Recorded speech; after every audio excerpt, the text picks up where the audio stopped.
मी तुमचा जास्त वेळ घेणार नाही, जास्तीत जास्त 5 ते 10 मिनिट घेईल. तो कार्यक्रमाला उपस्थित सरपंच ताई, सरपंचपती सर गाजरे साहेब, नंतर श्री भुरगुंडे सर, नंतर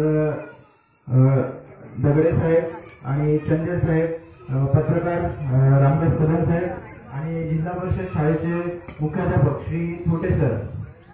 सो आज मला इथे येण्याची गरज का पडली हा प्रश्न प्रत्येकाला पडायला हवा. मी इथे का आलो आणि तुम्ही इथे का आलो, इथे येण्याची का गरज पडली. मी तुम्हाला जे सांगणार आहे ते काही नवीन नाहीये किंवा वेगळं नाहीये, ते रोजच्या दैनंदिन जीवनातलं आहे. तर आपल्याला सर्वांना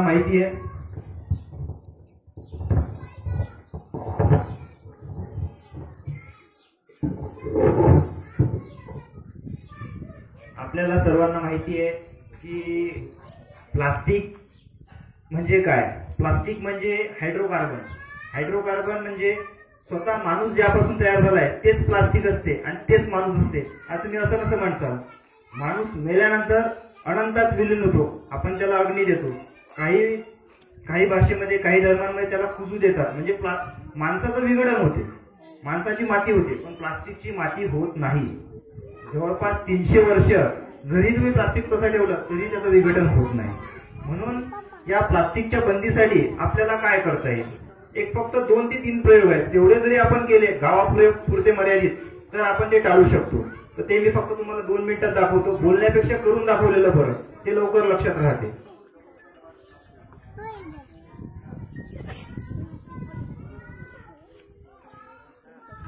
माहिती आहे बरोबर, जून 2018 मध्ये यावर बंदी आली, तरी आज माझ्या हातात आहे.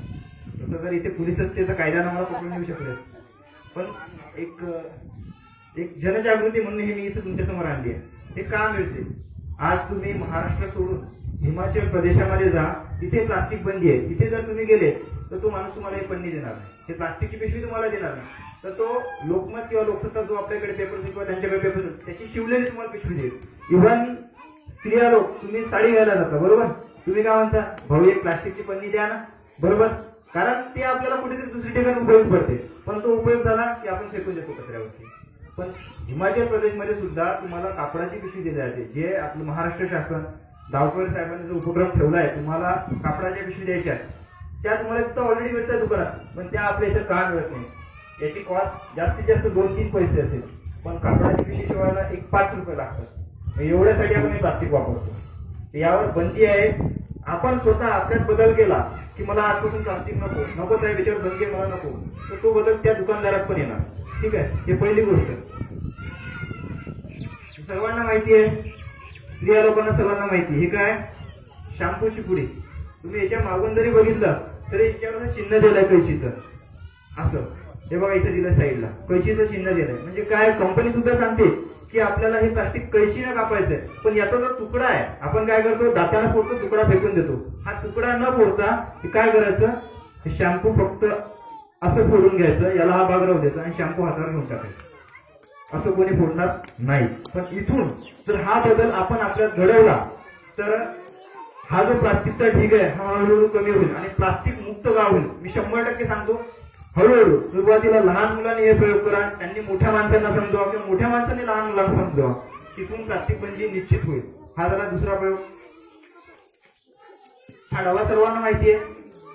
मला माहिती नाही, काही जण नॉनव्हेज खातात, काही जण व्हेज खातात, पण एखाद 2 माणूस असतो नॉनव्हेज खाणार. जर तुम्ही जास्त करून नॉनव्हेजच्या रेस्टॉरंटमध्ये गेले, हॉटेलमध्ये गेले तर तुम्हाला हा डबा मिळतो. कारण आधी आबाच्या काळात ती पद्धत असणार की आपण एखाद्या दूध घ्यायला जरी गेलो तर डबा न्यायचो स्टीलचा, किंवा भाजी घ्यायला गेलो तर स्टीलचा डबा न्यायचो. पण आता म्हणजे सांगायला वाईट वाटते, पण माणसाला लाज वाटते कुठेतरी स्टीलचा डबा घेऊन जायला. म्हणून काय म्हणतो, भाऊ एक पार्सलचा डबा द्या.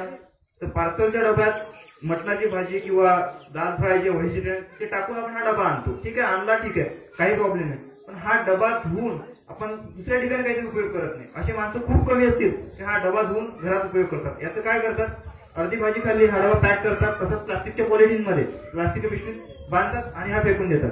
यांना काय होते, जे येणारं जनावर आहे त्याला भूक लागली असते, त्याला खायचं असते, त्याला समजत नाही हा प्लास्टिकचा डबा आहे किंवा प्लास्टिकच्या पिशवीत हा बांधलेला आहे, तो डायरेक्ट खाऊन टाकतो. त्यामुळे काय होते, आपण ज्यापासून दूध भेटते, गाई म्हशी ह्याच ते खातात आणि त्या मरण पावतात. म्हणजे त्यांच्या मृत्यूला कारण आपण स्वतः आहोत. ठीक आहे, तर ह्या सवयी फक्त आपल्याला इथून बदलायच्या आहेत, दुसरं काही नाहीये. डावखुरे साहेबांनी मला इथं बोलावलं, बोलण्याची संधी दिली, खूप छान वाटलं. मी माझी ओळख करून देतो 2 मिनिटात. मी मनीष मानकर, आपल्या इथे नेहरूनगरला ऍग्रिकल्चरचं कॉलेज आहे. तिथे जरी तुम्हाला काही प्रॉब्लेम असतील माझ्याकडे आले ऍग्रिकल्चरचे, मी तुम्हाला नक्कीच मदत करेन. तिथे मी तुमच्यासाठी उपस्थित आहे. मला एक गोष्ट इथे चांगली वाटली, मी विदर्भातला आहे. गजानन महाराज सर्वांनी ऐकले असतील, तिथून 30 किलोमीटर माझं गाव आहे. पण तुमच्या गावाची एकात्मता मला खूप आवडली. एकच मिनिटात फक्त एक गोष्ट सांगतो आणि माझं समाप्त करतो. लहान मुलांना माहिती आहे, आजी तुम्हाला गोष्ट सांगतात कासव आणि सस्याची. काय होतं, कासव आणि सस्याची शर्यत लागते. मग ससा धावण्यात तरबेज असतो. ससा पुढे जातो, त्याला गाजराचा मळा दिसतो आणि तो गाजराच्या मळ्यात गाजर खात राहतो. तेवढ्या टायमात कासव मागून येऊन वडाच्या झाडापर्यंत पोहोचतो आणि जिंकून जातो. पण लक्षात ठेवा, आता हा कलियुग आहे. या काळामध्ये कासव पण हुशार झालेला आहे आणि ससा पण हुशार झालेला आहे. ससा काही तिकडे गाजर खात राहणार नाही आणि कासव काही हळू चालणार नाही. ठीक आहे, आपण पकडलं ससा गाजर खात आहे तर कासव पुढे चालला. सांगायचं फक्त एवढंच आहे की एकदा कासव जिंकतो, एकदा ससा जिंकतो, कारण दोघे हुशार झाले आहेत. पण दोघांनाही जिंकायचं असलं, जेव्हा पाणी असते तेव्हा कासव जिंकेल, जेव्हा जमीन असते तेव्हा ससा जिंकेल. पण दोघांनाही जिंकायचंय तर हे पाणी असलं तर ससा त्याच्या कासवाच्या पाठीवर बसणार आणि जमीन असली तर ससाच्या पाठीवर कासव बसणार. सांगायचं एवढंच आहे, तुमची जी एकात्मता आहे ते फक्त टिकवून ठेवा आणि या गावाचा विकास करा. थँक्यू. एवढं बोलून माझे शब्द संपवतो. थँक्यू गावकळे मंडळ. थँक्यू.